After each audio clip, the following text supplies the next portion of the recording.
Good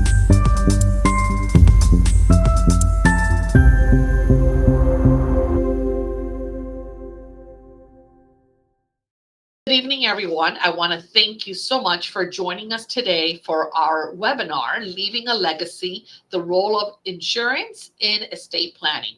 My name is Alina Nuñez. I'm a real estate planning and probate attorney, and I have the absolute pleasure of having Gretta Zutz here with us today to co-present on this wonderful topic.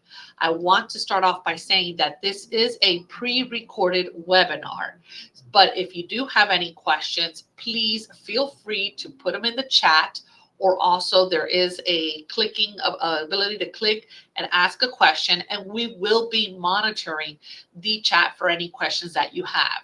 Or also you always have the option of, after the presentation is done, of contacting either myself or Gretta directly with any further questions you might have on the topic that you want to reach out to us about. So now I want to take a minute to introduce, as I mentioned, Gretta Zutz is here with us. Gretta, if you can tell us a little bit about yourself, and thank you again for joining us and co-hosting this webinar.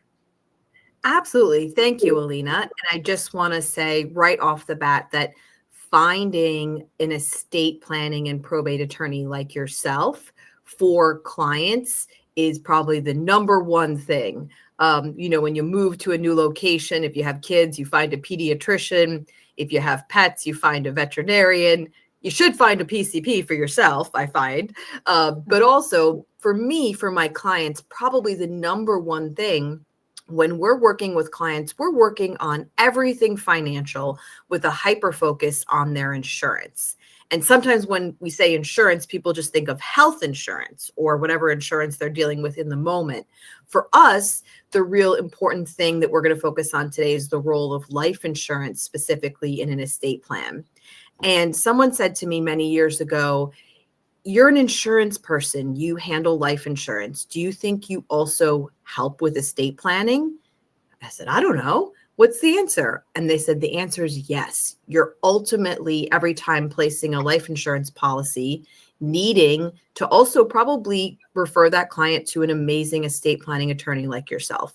So for us, we work with clients in every U.S. state or clients that are domiciled here in the U.S. We work with a lot of families, a lot of business owners. I think I'm the only Gretta Zutz in the world. So you can find me on LinkedIn, or you can just look me up any other way. That's my dog entering the video. And just most importantly for us today, I think because so many clients ask, when do I need to get this done? How do I even get started? And they're very overwhelmed by it. I just thank you so much for taking the time to do this hosting with me.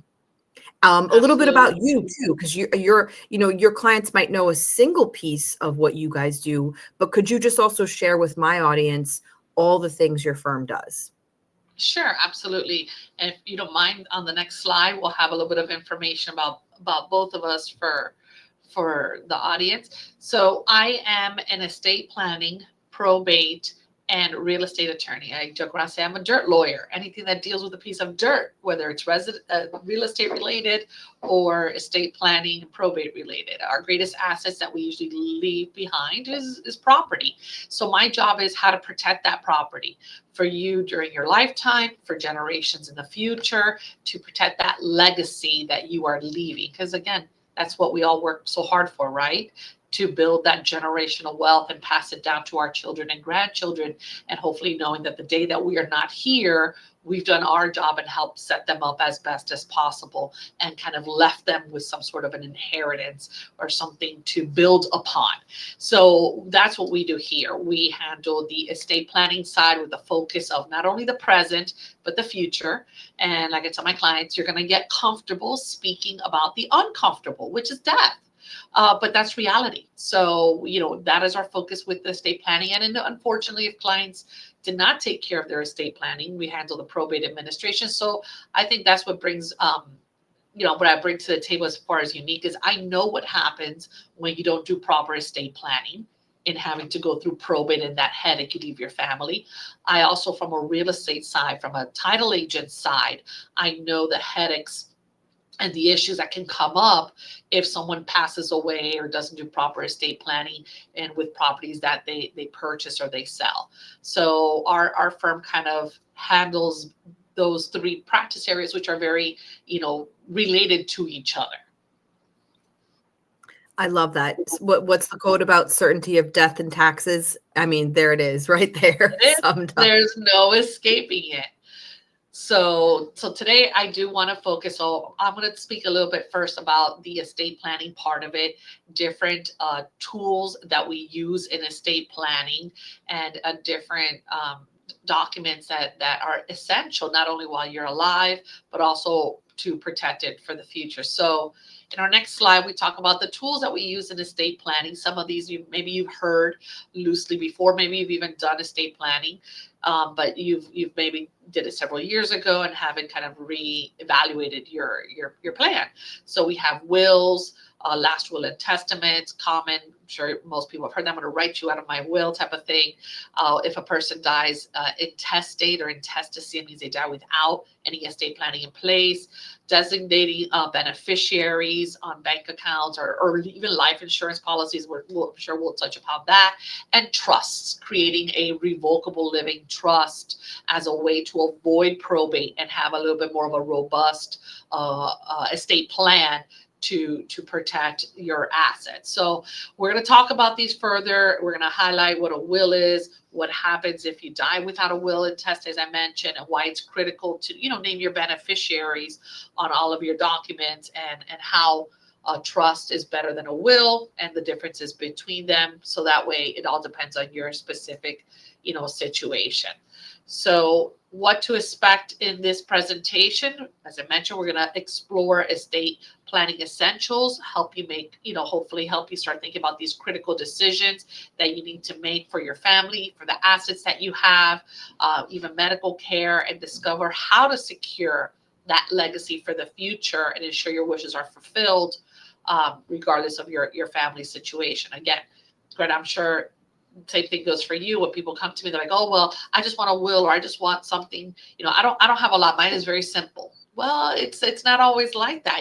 You got to take into account it's not just the assets that you have, but what does your family look like? Are you married? Are you a single parent? Do you have minor children? Are you in a blended family where each spouse maybe has children from a previous relationship?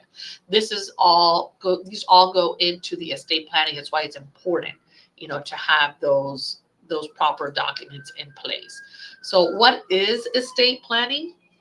It is a strategic organization of your assets to ensure that they are managed and distributed effectively in the unexpected event of having a death.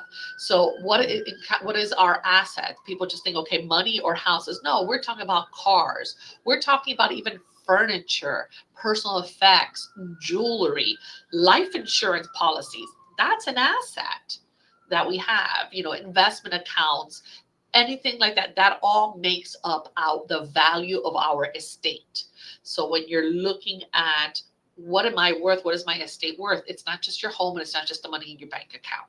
It's all these other factors go into it. And that's why it's important to be able to sit down and really analyze and think about this and how to best structure it for, unfortunately, the day that you're no longer here. So the question I typically is, do I need an estate plan? I'm not rich. I don't have a lot. Why do I need to do this? Only rich people have trusts. And only the Rockefellers, right? Yes, only the Rockefellers. I am not, I'm not old money rich, and that is the biggest misconception. I tell people, even if you have one property or a million properties or $1, $1 million, everyone needs to have an estate plan. And not only, the documentation, but the insurance is in place, for if something unexpectedly happens to you, not only to help you or also protect your family. So when you don't have a proper estate plan or the proper insurances in place, your family is going to have to jump through quite a few hoops in order to distribute your assets through probate court, have to deal with now having a legal process involved to say and distribute your assets to your loved one. So having a good estate plan in place can minimize taxes, minimize expenses that your loved ones won't have to deal with. Also, having good insurance in place can help also offset those expenses if they need to.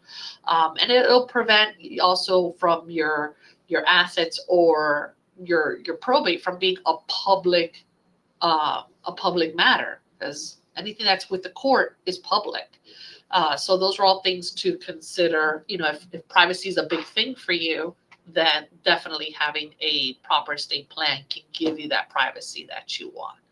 So, and also, Alina, could you speak here just about how so many people today have shares in their business, or own a business, and they're maybe working for a company where they're issued shares, and even just putting that into the estate plan or distributing that, it's no longer just a couple of stocks from grandma and grandpa 40 years ago.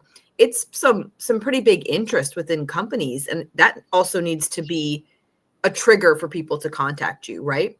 Absolutely, absolutely. I have clients of mine that have worked for Publix and have worked for Publix for years, and Publix has a very good reputation of, treating their employees and buying into the company. So I've had estate planning clients that have been with Publix for 20 years that own a substantial amount of stock in Publix or any other companies that they've built up.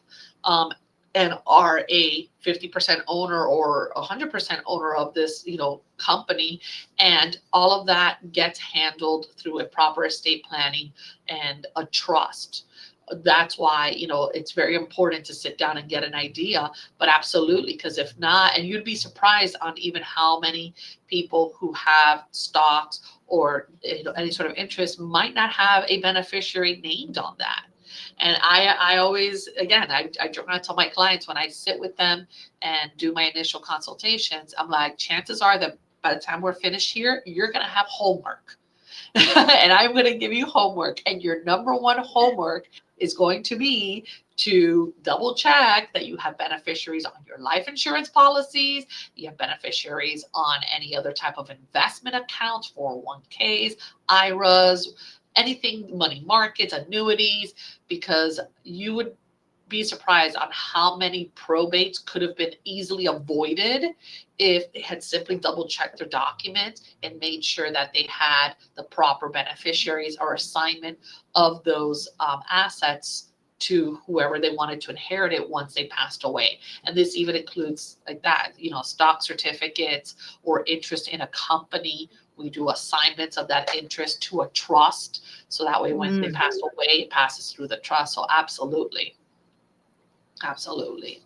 So some of the things that in what is estate planning, and we talk about some of the important documents, we talk about durable power of attorneys, healthcare designation, living will, last will and testament, and revocable living trust. These are all kind of with the exception of the trust, the 1 through 4 on this list are what I call your absolute basic must-haves, regardless of the amount of assets that you have. Durable power of attorneys, healthcare designations, and living wills, those top 3, those are all while the person is alive. If by chance they find themselves in a situation where they can't make decisions for themselves, they go ahead and appoint and name an agent, the person who can make those decisions for them. So, it could be something as simple as if, you develop dementia in the future or Alzheimer's, or you have a family member who you're starting to see those symptoms of like, mom keeps repeating herself a lot lately, or mom's getting a little bit forgetful. Well, before it advances and mom doesn't have the mental capacity to be able to sign these documents, that is definitely a red flag or a siren alerting you. You got to take care of this, because those documents are so crucial and important while the person is alive. If they get to a point where they can't make decisions for themselves, for you to be able to step in and assist with that, and to avoid it progressively getting worse, and then it gets to a point where it's too late. They can't sign those documents. And I can see someone who maybe decides to not get married, say, well, what do I need to do these documents for? And then on the flip side, something could happen where you do need a healthcare proxy, you do need that living will, you do need that durable power of attorney. And I've seen that happen quite often, that maybe just because you're not married, someone will, often clients will say to me, well, I don't need to do this. This is only for people that enter into a marriage. What would you say to that? Absolutely not. If anything, so technically there's a misconception that if you are married, your spouse automatically has the rights to make these decisions. And that's not true. Wow. Once we are 18, we are considered a legal adult. And even for those parents that have children who are going off to college that just turned 18, my son just turned 17. So next year in June, when he turns 18, I will absolutely have him sign a healthcare designation, a durable power of attorney, and a living will, legally naming myself and his father to be able to make those decisions. Because once you're 18, you're considered an adult. And no one has those rights to make those decisions on your behalf unless there is a document in writing signed by you.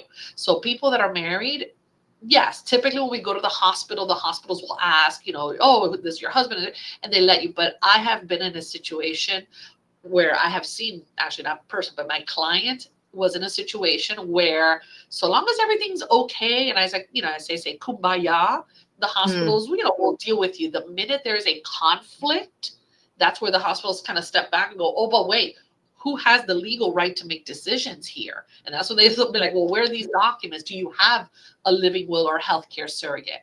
And I had a client where there was conflicting opinions between the person that was intubated on life support. Her mother was alive and her daughter. And there was conflict between the patient's mother and the daughter about whether to leave her connected to that life support or not. Because basically the doctors were telling her, she's in a vegetative state. There's nothing else we can do. Daughter was saying, my mom verbally always told me she would never want to be connected to a machine just to keep her alive. Patient's mother or grandmother of the daughter saying, no, this is my daughter. I'm not going to let her die.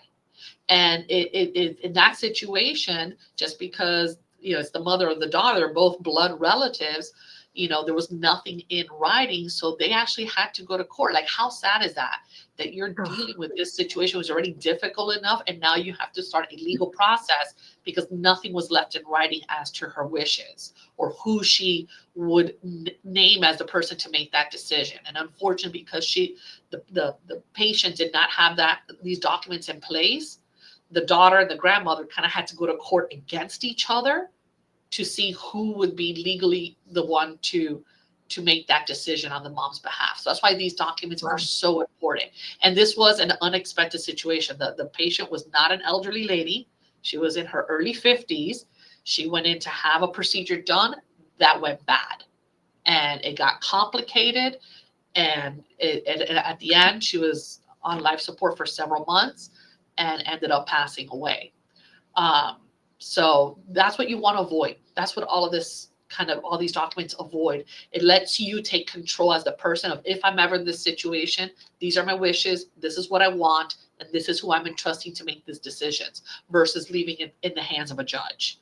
So that's why we've just seen so many families be torn apart. I mean, once you take your grandmother to court, I don't know how you come back from that. Exactly. And unnecessarily. So that's why very important to have those. And the last will, again, it gives you control of how you want your assets distributed, who you want them to go to, but a will doesn't avoid probate. So that's where a revocable living trust might be the better option. So I know in the next slide talks a little bit about what a durable power of attorney is. I mentioned it. Power of attorney is where you are picking someone to act on your behalf in case you cannot, and if you cannot make those decisions. But it's giving you the authority of picking who you trust is going to act in your best interest in a situation where you can't. And then this is valid while you're alive. And once you pass, these power of attorneys already are done. So the benefits of having a power of attorney, as I mentioned, it's easy and economical to do it while in life. If you don't have one, and your family has to go to court, again, anything having to do with the court, I'm a lawyer, I'm sorry, I know this is my business, but anything having to do with a court is pricey. It gets expensive. So proper planning would avoid that headache. And it also gives you, it's empowering to you to let you decide who you want to make those decisions on your behalf. Because maybe it could be a situation where you don't have the best relationship with your sibling, and your sibling's now the one wanting to make these decisions. And maybe you Yeah. would not pick your sibling to make those decisions, or someone else, So it gives you that power to select of who you wanted. I know I touched upon briefly the healthcare surrogate. That is a medical type of power of attorney. It gives you, again, you're picking who's going to make medical decisions. I mean, we've all been there. All gone to the hospital at some point for some sort of procedure or anything. They'll ask you, do you have a healthcare surrogate and living will? These are those documents. And they're valid from the moment you do them until you pass. You can always change them. Let's say you name someone on the document today as your agent to make those decisions. And let's say in 5 or 6 years, you decide, you know what, no, I want someone else. You can always change these documents, but it's important to at least have them so that way your desires and wishes, are met. So who can act as a healthcare agent? You cannot name a minor child. So even if you have a very mature 16-year-old daughter or son, they cannot act as your agent. Have to be at least 18 years of age. I always tell my clients, give me a primary and give me a second, just in case. Let's say that primary person you name, maybe they're out of town on vacation and they're not there immediately, so at least someone else. Also, I always encourage that they try to be someone local. So if it's a situation where, let's say, you have adult children, but one lives in Vermont, the other one lives in Miami where you reside, not to hurt anyone's feelings, but I would probably choose the one that lives with you in case an emergency presents itself. And then you can name the other child as an alternate in case that one's not available. I was recently in the ER, and the ER doctor was new to the state, and she said, while treating me, "Oh, I really need to contact your estate attorney because I named our daughter's daycare contact as my healthcare surrogate." I'm like, "You're an ER doctor." Oh, wow. Yeah. Yeah. You should always, like I said, it should always be someone local that lives at least in the same city or state that you do. It doesn't have to be, but the one requirement that it is a must is they must be at least 18 years of age. So I have had parents who are like, oh, but my son's 17, he's very mature. I understand, but until he doesn't turn, we can add him later. Absolutely. Once he turns 18, we can amend this document and add him on as an agent, but they must be 18. And then the living will is where you make that decision. It's kind of, it's not a DNR. A lot of people are like, oh, it's like a DNR. It's not a do not resuscitate. It's more of a, if I am in a persistent vegetative condition or an end stage condition and my doctor, and actually 2 doctors have determined that that's it, there's no coming back from this, you're letting your caretakers know what your end of life care decisions are, whether you do want to be maintained alive or you don't want to be maintained alive artificially, so that you make that decision versus leaving that burden on someone else. Or like the example I gave, nothing was in writing. It very well could be that she had expressed it verbally to her daughter many, many a times. And I'm sure, we've all had that conversation. We try, again, it's not the most fun conversation, but of, hey, if something happens to you, we're like, oh no, don't leave me connected, pull the plug. We might say it jokingly or whatever, but if it's not in writing, there's no way of really knowing and enforcing that. So that's what the benefits of the living will, what it does.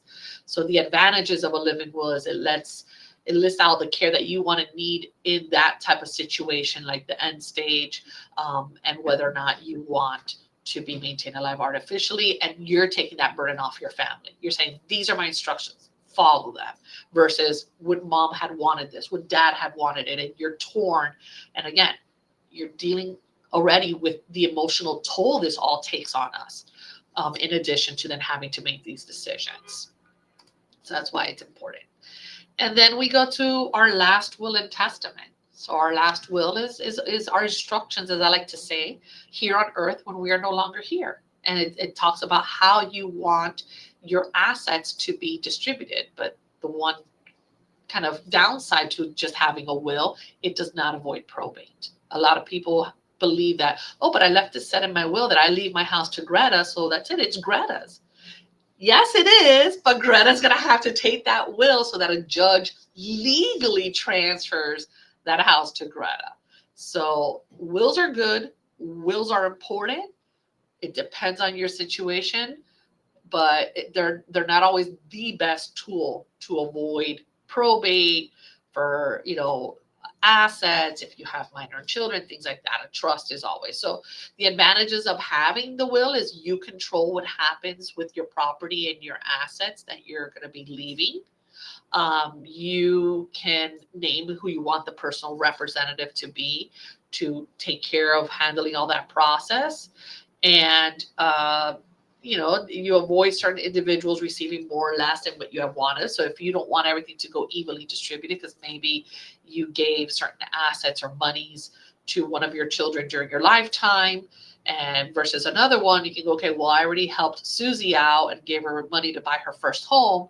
So instead of leaving everything 50-50 between Susie and Johnny, I'm going to leave, Johnny the bulk of my estate because I gave it to Susie during her lifetime.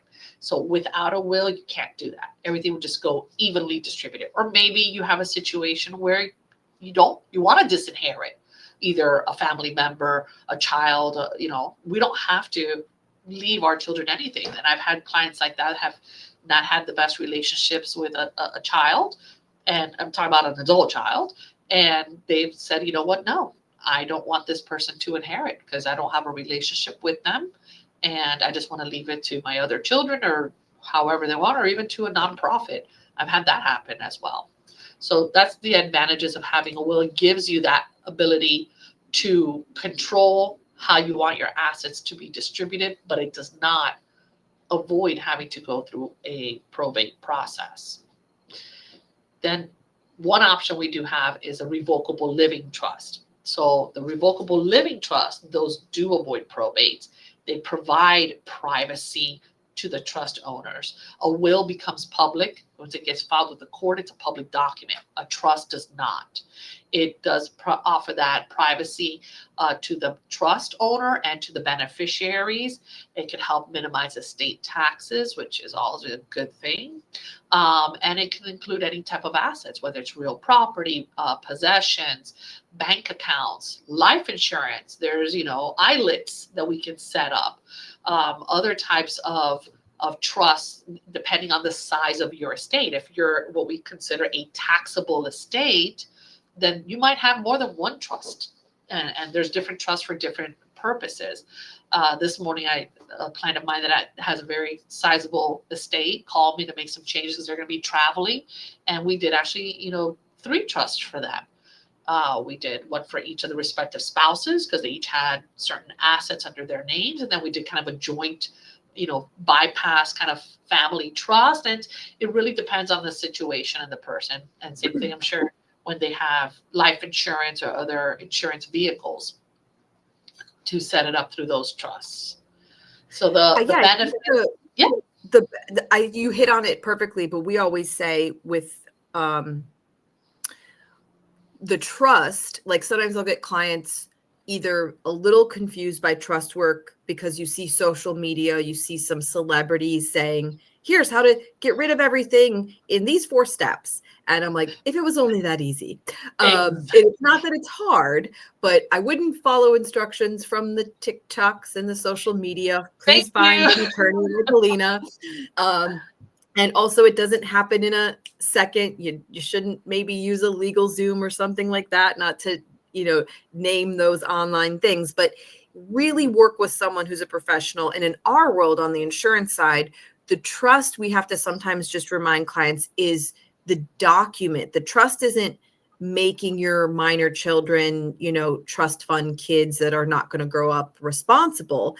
It's just having that either control, liquidity, flexibility, or going the other direction and irrevocable, having less control, less flexibility, and less liquidity. But I think just there's so many trusts out there, and that'll be a future seminar if people want that.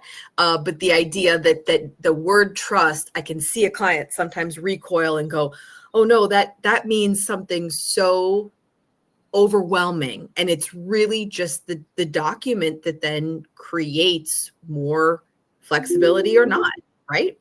Exactly. It's I like to say it's basically instructions. It's instructions. You're leaving a written plan. So your trust is saying, while I'm alive, these are my assets. I own these assets, and you retain, full control and ownership rights over your trust assets. Even though you say in your trust that you leave this property to your daughter, to your wife, or your husband, while you're alive, you can kind of, you still do what you want with those assets. These are just instructions of once you pass away, who do you want to inherit, what assets, under what conditions, and you name a trustee to step in because you're no longer here to make sure that those instructions are followed. It's as simple as that. And again, every situation is different.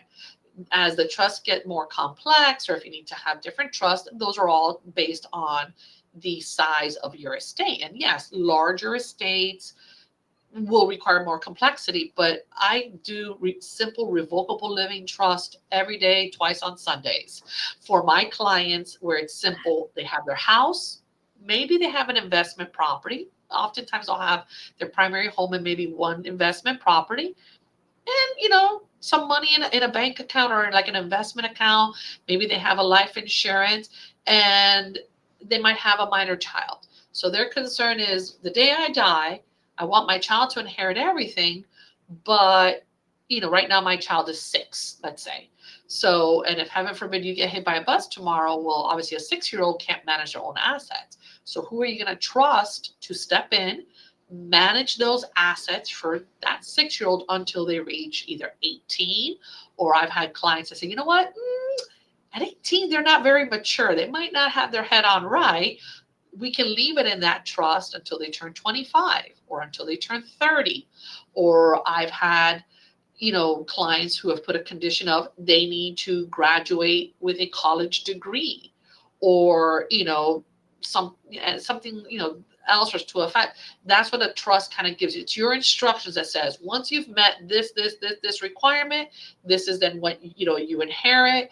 And in the meantime, until you reach those requirements, the money's there, it's being reinvested. The trustee can hire financial advisors, reinvest the liquid assets or any proceeds or anything like that from any policies for the benefit of that beneficiary. So there's a lot of advantages to be able to have, a trust, and it really depends on your situation. I see this a lot with the evolution of blended families, stepchildren. I myself had a child later in life.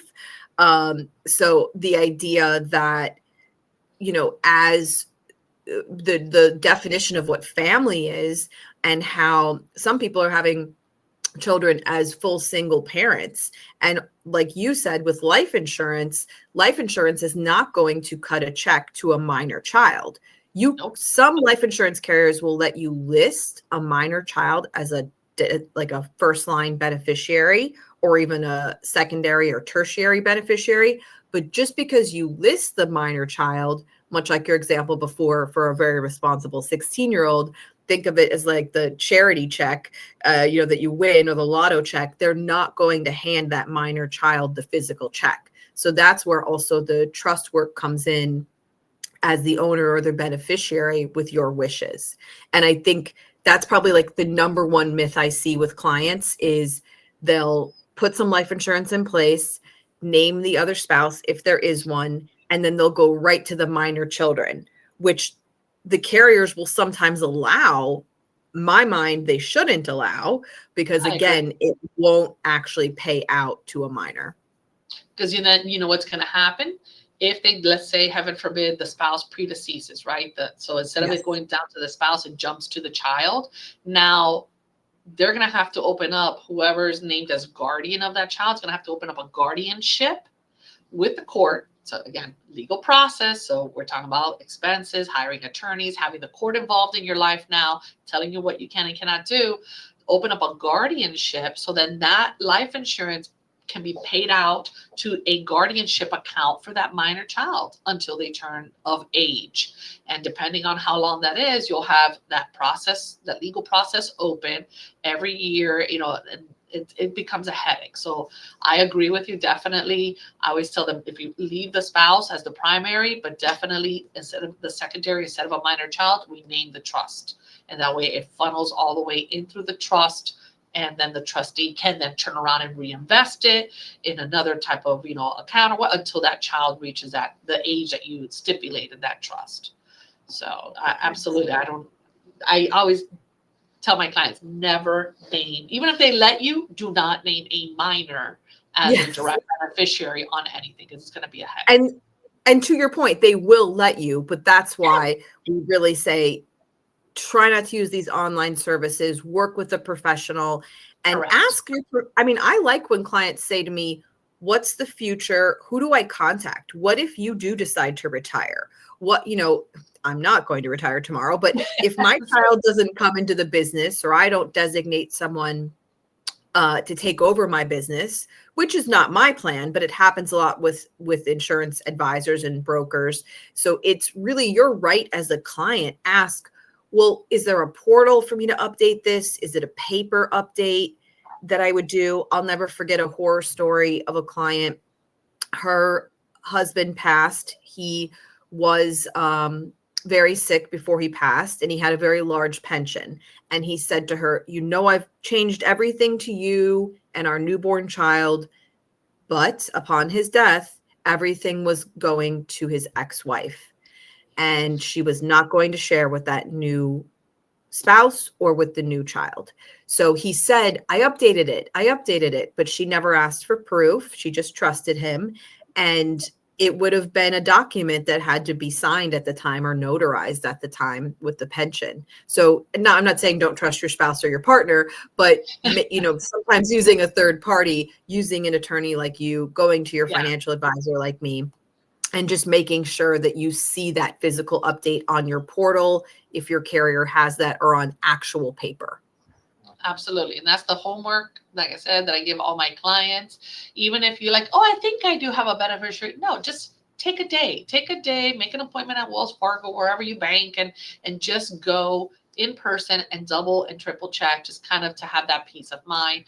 Call up your insurance carrier, your agents, and just say, hey, I'm just doing my estate planning. I just want to make sure. And that way you don't have any doubts, because it could have been a policy that maybe you set up 5-6 years or longer, and you thought you did, and maybe you didn't. So definitely. So I think we covered some of these slides, but if you want to touch, let me know if you want to touch on revocable living trust avoiding probate. I'm not sure if we totally answered that, Alina.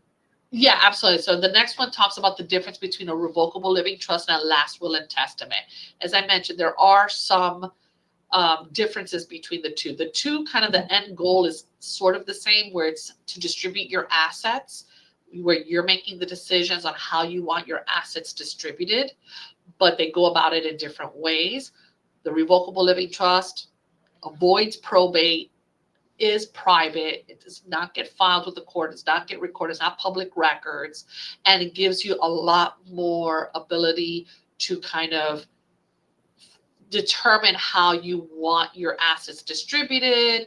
And if something happens to one of your heirs, how do you want it, or put in certain conditions, or incorporate kind of what I call like breakout trusts. So let's say if you're a family where you have a child with special needs, well, within your revocable living trust, you can break out and create a special needs trust, let's say for that child of yours. So that way they are protected, they can inherit, but they don't lose any benefits that they qualify for, and you have someone managing it. So a trust has a lot more flexibility, is a much better tool. A will is basically, these are my instructions, I've passed away, this is how I want my assets distributed, but it has to go through that probate process. So it has that same instructions, but it goes through probate, does not avoid it. And once the will is deposited with the court, it's public records. I can go online and I can search any probate case and pull up a copy of the will and see what the will says. So those are some key differences between the revocable living trust and the last will and testament to keep in mind. Okay, so why a trust? Because again, a trust, you can change it any time. It's revocable unless it's irrevocable. That's a little bit of that's a whole different kind of topic. And why you would want one or the other, stay tuned for future webinars Stay on tuned. that. Yes. Yeah, but a revocable living trust, which is the most common that we use, you can change it anytime during your lifetime. You can make amendments to it. Like I mentioned today, I had a client call me. She's traveling. She got a little bit nervous. She's like, I want to make a change to my trust because I was just thinking about it. What if something happens to us and the person I named, and I want to add a couple more people just in case? That's fine. She can. While you're alive, this is your trust. You can change your beneficiaries. You can change your trustees. I always tell my clients important times to review your estate planning is whenever there is marriage or divorce, a birth or a death. And it could be of your own, whether you got married or you're getting divorced, or whether, let's say, someone that you named as a trustee, heaven forbid, they passed away. Well, obviously, you're going to want to remove them now and add someone else. And that happens a lot, with us if we have older parents and we say, okay, well, I want to name my mom and my dad. If something happens to me, they're the ones that I would trust. But based on the laws of nature, we're going to hopefully outlive our parents. So if that is the case, we can always make those changes. So where an irrevocable trust, I don't want to touch too much on it because it's too confused, but irrevocable trust, you cannot make changes on those. But there's reasons in which an irrevocable might be better than a revocable trust. But for the most part, when we talk about trust, we're talking about revocable living trust. So how does it avoid probate? Trust, you have the trustee named on it. You put all your assets into your trust. So if you have a property, we do a deed legally transferring the property from your individual name to the trust and you as the trustee of that trust. And same thing with life insurance policies. If you have the trust named as a beneficiary, when the person passes away, that check gets payable to the trust. We open up a bank account and deposit the money into the bank account for the trust and distribute it according to what the trust says. So all of that, you don't need involvement from the courts.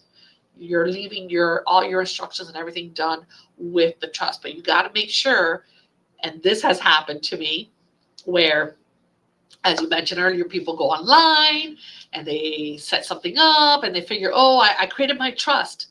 You didn't fund it.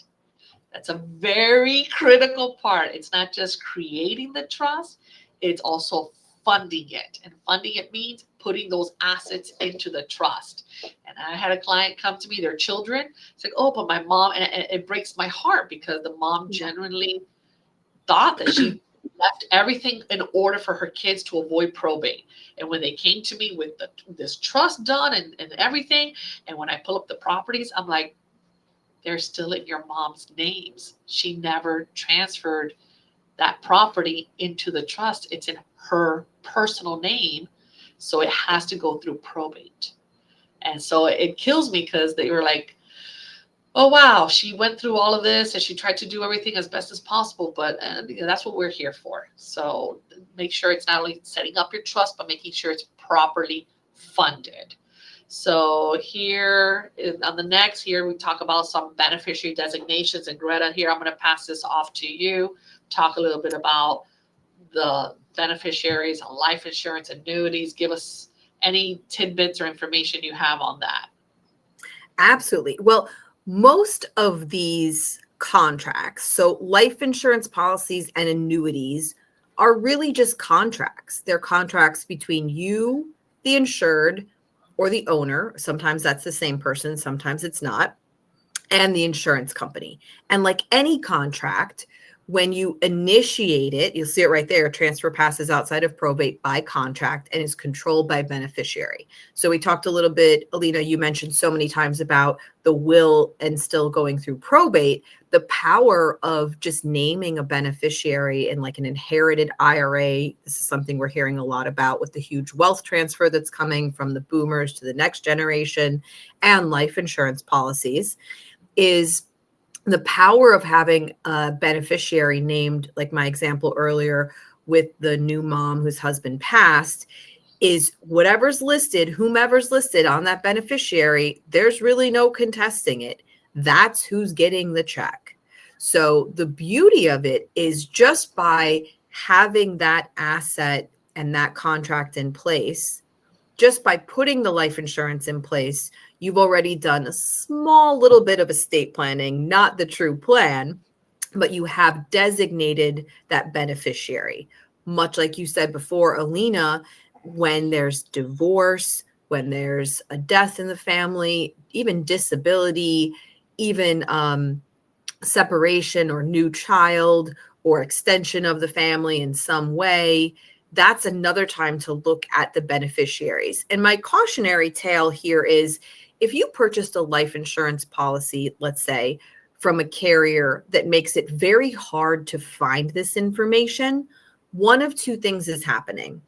Either that carrier maybe hasn't spent money on infrastructure, which doesn't make the contract a bad contract. It just might tell you something about how they're allocating their internal funds. So in today's world, even before COVID, that wasn't that long ago, you still had to do a lot of these documents by paper, which is great, by ink signature, send it in by fax. Can you believe in this day and age, I was still saying fax me, like the little hearts. But Yeah. now, since COVID, most of these carriers have adopted portals, and that makes it as easy as going online like you do for any bill pay to see your contract information and see your beneficiary designations. And just because you did it correctly the first time doesn't mean that it couldn't have an error on it. You want to have it completed. That's the other thing. So you want to make sure it has, if I'm naming you, I would name you your full legal name. So names can change. You want to update that.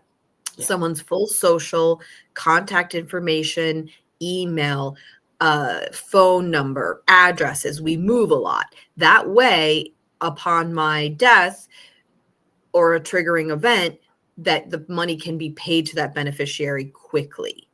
It is really going to be hard if you just listed Alina Smith and not much other information as your beneficiary. And again, when you purchase these contracts, sometimes you can bypass and even just outright say, my estate is going to be the beneficiary. I haven't picked how I'm going to do it yet. And you can still put the contract in place, and maybe your advisor is even okay with that.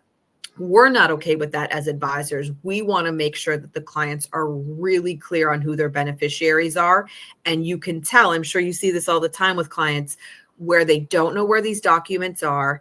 They can't find these documents quickly, or the carrier they purchased them from haven't spent the monies to build an infrastructure. In today's world, it should be very easy to pull up your beneficiary, to see it in front of you, to add secondary, tertiary, to move it into a trust. And I'll never forget, like, the first case I worked on where it was two attorneys unwinding their practice. And the first thing we did was review all their documents, their life insurance policies on each other as business owners. And these policies had not been looked at in 30 years. Wow. And would you believe that the insurance broker from 30 years ago just listed his own information as beneficiary? No. And then, well, one quick thing on this. It doesn't matter it's important to have beneficiary designations. But one thing is, if you, and if you have, in that case, for example, they had that person unbeknownst to them, but that's who was named as a beneficiary. But let's say in their will or in their trust, they stated that, oh, the monies from this specific life insurance go to my business partner, whatever. It doesn't matter what the trust or the will says. The designation of the beneficiary and the policy trumps anything that you leave in writing. That's why it is so important. I tell my clients, please double check your beneficiary designations. Because if you wanted this money to go into a trust for your minor children, but you have your brother, because when you took out the policy, you didn't have kids, so you named your brother as a beneficiary, your brother's going to get that money. Doesn't matter what your trust says. So very, very important. And I'll also say here that if you purchased a policy 30 years ago and you think, well, that person's maybe not in the business, that's okay. You can still ask for a new broker of record. It's still your right as the owner or the insured to ask for a representative to get some help on it. You can always call us and find if we can help you. And I'll also say that for issues of matrimony or divorce, I think it's really important. I always tell divorce attorneys, when you're advising your client, you might want to even think about, in that separation, not just saying, okay, the other spouse needs to have insurance, but maybe co-owning the policy so you can see that the bill is actually paid, or requiring a copy of that bill every year. Absolutely, because if not, then the policy goes ineffective the minute they stop paying. Yep. So, all right. So we could do so much about gifting. I'm really just going to say one thing here. That's what I was going to take us to. Because we have about 10 minutes wrapping it up. If you want to talk a little bit about gifting. Well, I experienced this 4 years ago when I had my child, and so many wonderful people came out of the woodwork and offered gifts and said, where can we give $50 to? And now this is also the height of COVID. So you couldn't really go into a bank and open a bank account for the child. Of course, we opened things like 529 plans or Florida prepaid, those things. But in the era we're in of consumption, people want to give stuff. And then at some point, you'll see a lot of grandparents, often, this is why I have pictures of grandparents here, wanting to give gifts of actual money. And we can talk about gift exemptions. We could do a whole seminar on that. But the idea being that as parents, one thing you might want to do is have that discussion with the grandparents, not just about setting up a gift of whatever the maximum is, if it's 18 grand or if it's going to go up. But I've had clients now where the grandparents take that gift money, but purchase life insurance on a minor child. Sounds a little bit like an episode of Law and Order, but in that, you're creating legacy. You're creating something where that child has access to the value of the insurance for secondary education, for buying their own home, for starting their own business, and they never have to go through the hassle of purchasing life insurance. So there's some really great strategies out there called like gifting of a lifetime or legacy planning. And again, you don't have to be the Rockefellers and the Carnegies. You can be, or the Kennedys, you can be an average family, meaning you don't have to having millions of dollars sitting on the side to do this kind of legacy planning. And what it really does for those children, I've seen it where they have that memory of their grandparents, because when they go buy their first car or start their first business, that was gifting money from the grandparents. It's a huge strategy. It also helps the parents out because it's a little more funding while they're alive. And listen, if it doesn't get purchased in that way, you're going to get a lot of stuff. And we all have so much stuff. So this is just one of those things we can do. Maybe if everyone's interested, a future seminar on gifting strategies. But again, you want to start now. You want to start early. You don't want to be dealing with look backs. You don't want to be dealing with, we haven't even talked about the sunset and the what's going to happen in January 1st, 2026 if Congress doesn't get involved. So that's a whole another conversation. You're going to be very busy. I'm going to be very busy. But again, there's just really you don't turn on the TV and see a TV show that sort of emulates like what we're talking about here. You really do have to get this information and talk about this information. These are specifically called juvenile policies, and you do have to seek them out. And depending on the state that you, the parent, are domiciled in, there's a lot of rules, meaning sometimes the parents have to have a certain amount of coverage before the children can have coverage. Sometimes the siblings have to have equal amounts of coverage or equal amounts of funding. So there's a lot of rules that you need to play by. Make sure you're working with a professional that really knows what's going on there.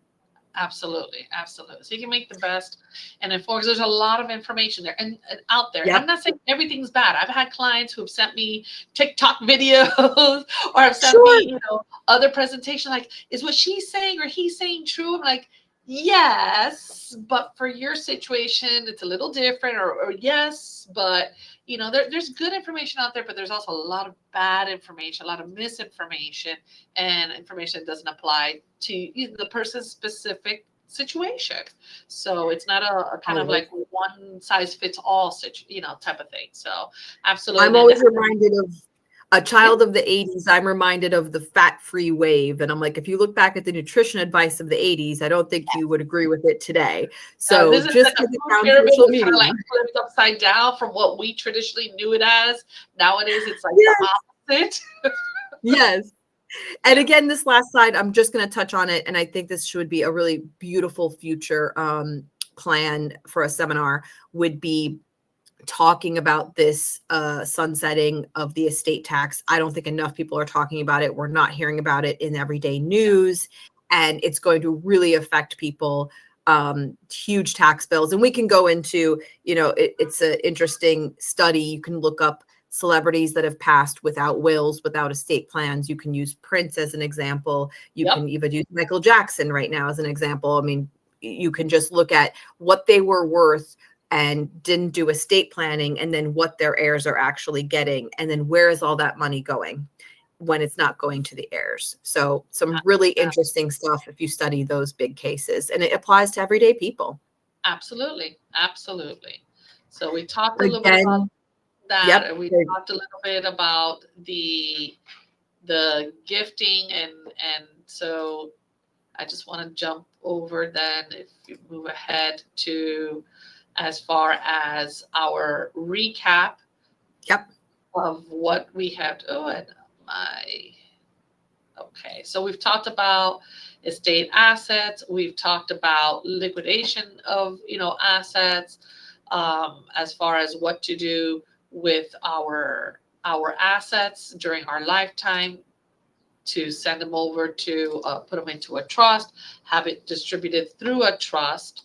And again, I know we've talked a lot on different topics and a little bits and pieces here, but hopefully this has been kind of an informative.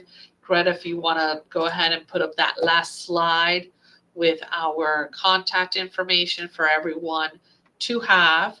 And that way, if you have any questions, you have our contact information there. Also, if there's anything that you want in the future for us to host another webinar on, to talk a little bit more about, whether it's a specific topic or whether it's something maybe we only touched upon here, you want to delve a little bit more, put it in the chat, put it in the contact us comments, let us know. We'll be happy to go ahead and host another one in the future, schedule something out. We're here to inform our clients, to inform our potential clients, to seek advisors who specialize in this and handle this day in, day out. So that way you can make sure that the best decisions are being made by you and guided by people who can help you make those decisions. So Greta, anything else before we wrap it up? No, I'm just thinking of my 4-year-old as she watches her YouTube videos, going like and subscribe to Talking to No One. But we really do appreciate your attention on this. We want your feedback. We want it to be interactive, and keep the conversations open so that you can keep leaving a legacy. Absolutely, absolutely. So thank you all for joining us. Follow us on social media. That way you can be informed of the next webinars that we would be hosting. And like I said, please give us your opinion, good, bad, anything that you want us to talk about in the future. We're open to it so that we can bring you that information and be your trusted resources for anything having to do with estate planning, life insurance, financial advisement. We are here to guide you through it. And I appreciate you, Greta, for being here. I love partnering with people who know what they're doing, do this day in and day out, and I know I can trust my clients with it myself to advise and get information on what needs to be done. So thank you very much.